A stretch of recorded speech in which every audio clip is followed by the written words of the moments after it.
All right, students. So we are here in the third week of our jazz class, and this week we're going to be talking about the various influences on jazz. Obviously, before jazz is born, certain musical things and influences had to be put in place to start this mix that gave birth to the music. So, it's a little PowerPoint presentation that you can use to supplement your other material. So, what we have before jazz even began, we have some African influences. Now, some of these influences they come from the continent of Africa, is the importance of drums. In jazz, drums are obviously very important. Now, in other kinds of music, like a Beethoven symphony or a Mozart symphony, of course you would have percussionists, but in the African musical language, drums are very, very important, and that led into its importance in jazz. Another African influence are polyrhythms, the idea that you can have many different kinds of rhythms layered on top of each other. Now, in say a symphony, you could have different rhythms, but they all kind of line up with each other. With polyrhythms, you get rhythms that are pulling and tugging at each other. So, like in a little jazz quartet or jazz quintet, the drummer's doing different rhythms against the bass player doing rhythms against the pianist doing different rhythms, and of course, whatever horn is playing. All these various rhythms are mixing in with each other. So you would find that in the African music. You'll see bent pitches. The idea that we can have a musical tone and it can be bent one way or the other, and you really don't hear that in European music. Rough timbre is the idea of the tone. In the European tradition, the musical tone needs to be as pure as possible, whether it's an instrumental tone or a vocal tone. And the reason being, if you are playing with an orchestra, you want that instrumental tone to blend in with everybody else. Everybody has to play with the same pure tone, or a singer needs to blend with the choir. In the African music, it's okay to roughen up that sound. And of course, in jazz, since you want to personalize things, you can take your musical tone and make it a little bit rough if you want, whether it's vocally or instrumentally. And finally, call and response. In the African musical community, there's like a leader that does a call, and there's a response from the other people. And so you hear something like that in the Baptist church, and you'll hear it in jazz music, where maybe the trumpet player might play a little musical phrase and another instrument answers it. So these are the African influences. Now, there are also European influences. What are these influences? Well, first of all, the instruments. Jazz was born on European instruments: the trumpet, the clarinet, the trombone, the piano. Okay, the whole harmonic language that jazz began based on is all about chords. How do musicians fit in the chords? How do they perform with the chords? And most importantly, how do they improvise using the chord structure? There's improvisation, and of course, if you're self-taught, you just kind of got to make things up on your own. But in the European tradition, going way back through Bach and Beethoven and Mozart, all these musicians were amazing musicians, and they would take musical themes and do their own thing with it. They kind of improvise around those basic musical themes. And finally, in European influences, we have song forms, the idea that we can have a certain section, like an A section, set it against the B section. So all these things are influences that kind of came together and helped set the stage for the birth of jazz. Now, there are two main musical influences on jazz. I like to call them the mother and the father of jazz. And first of all, we have the blues. Now, we got into the blues a little bit last week, the idea that there's a certain form to the blues. It's the simplest form there is, a little 12-bar blues consisting of only 3 chords. And originally, if you talk about the early blues, it was a musical style and was usually performed with guitar and vocal. Now, again, these are the earliest blues, all right?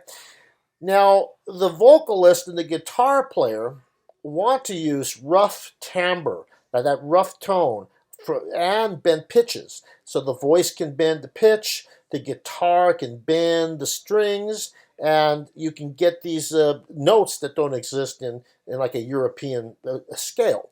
Um, the form is 12 bars, very basic, only uses 3 basic chords.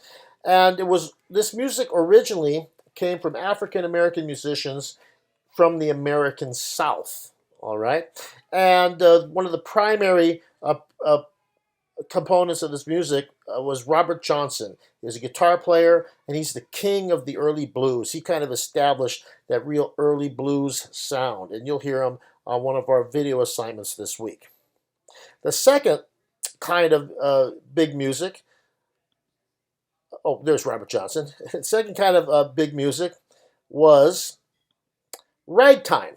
And ragtime was kind of like definitely a contrast to the blues, all right?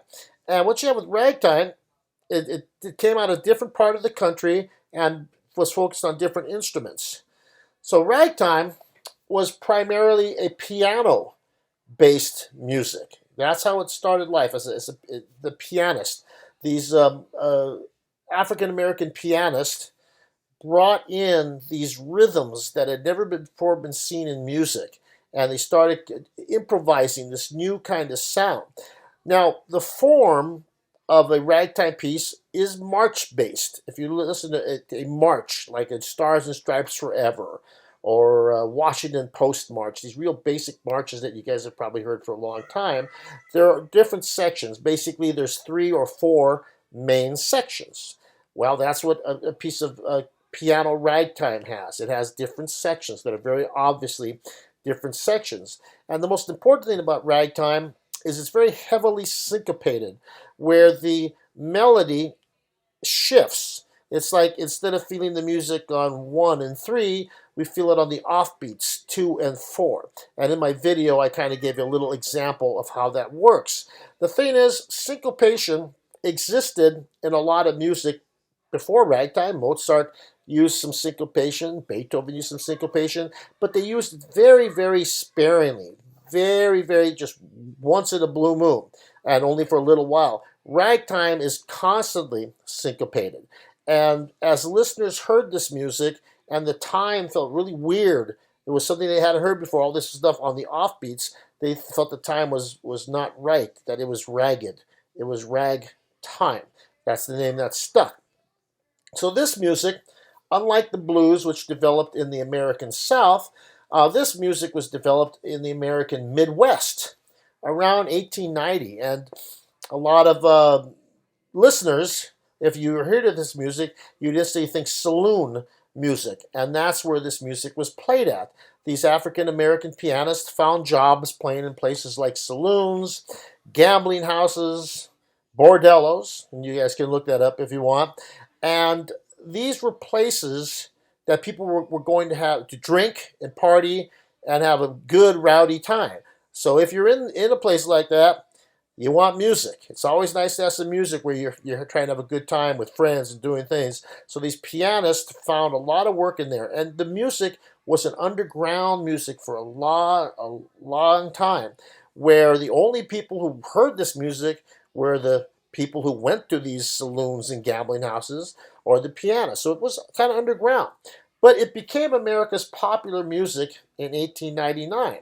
And that occurred with a black composer by the name of Scott Joplin.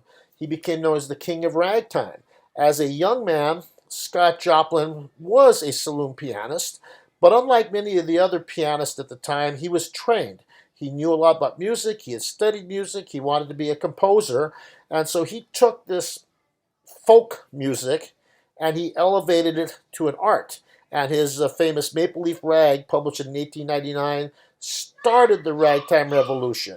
What began to happen is this music that had been an underground African American art form turned into mainstream.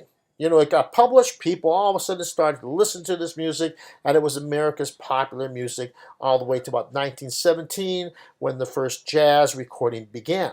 So what you had happening is when jazz began to be born and all these musicians were kind of, going to play parties or picnics or what have you, when they're going to their gigs, these musicians wanted to play music that people liked to hear. And between 1899 and 1917, people, especially the black community, loved blues, loved ragtime. So these jazz musicians took the bent pitches and the rough timbre and the freedom of the blues and combined it with these syncopated offbeat rhythms of ragtime. And together, those all came together. Like I said, that's why that's the mother and the father. Now, one of your video assignments is Scott Joplin, so you will see and hear a little bit more about Scott Joplin. Now, even though I say that ragtime and blues are kind of like the mother and father of jazz, you needed those two to create jazz. There were some secondary music influences. You had gospels and spirituals, which were music of the Black Baptist Church, work songs and the military brass bands. So what you get with something like gospel spirituals, the music of the Black Baptist Church, is definite call and response. The music that came out of this community formed a lot of the music that a lot of the early jazz bands played. Things like When the Saints Go Marching In, when another thing called Just a Closer Walk with Thee. The gospels and spirituals were very popular with the black community, so these early jazz musicians included this as part of their repertoire, and complete with the call and response of the preacher and the congregation. There were work songs. The work songs were kind of another call and response, where one leader would say a line that was answered by the other line. These also included things that the blues had, bent pitches and bent timbre. If anything, the blues kind of really influenced the work songs a lot, but either way, it all came from the black community. And finally, there were the military marching bands. These were very, very popular at the turn of the century. Practically every town had a military marching bands, and next week, when we get into New Orleans, we're going to find out how important those military bands were to the community. So this is your PowerPoint for the week. All your assignments relate to these aspects, and I know you'll enjoy it. Okay, so you guys have a great week. Bye.